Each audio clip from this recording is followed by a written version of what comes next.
तर आज म्हण घेऊया हातातून वाळू निसटणे. अर्थ अगदी सोपा आहे.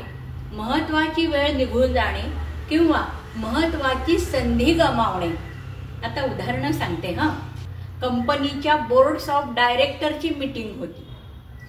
ह्यांनी ऐन वेळी कंपनीबद्दल महत्वाचे कागदपत्र तयारच केले नाही. बॉस चिडला, पण आता काय उपयोग, हातातून वाळू निसटली होती. किंवा त्याच्यासाठी एका सुंदर मुलीचे स्थळ सांगून आले, परंतु ह्याने होकार द्यायला इतका वेळ लावला, तिचे झाले दुसरे लग्न. अशा वेळी पटपट निर्णय घेतले पाहिजेत.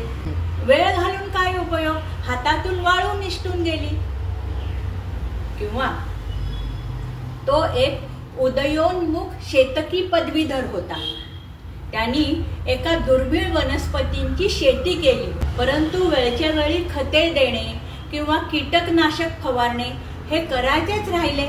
आता काय उपयोग, झाडाच्या वाढीच्या वेळीच त्या गोष्टी कराव्या लागतात.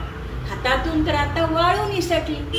उदाहरण आवडलं तर लाईक, शेअर, सबस्क्राईब करा.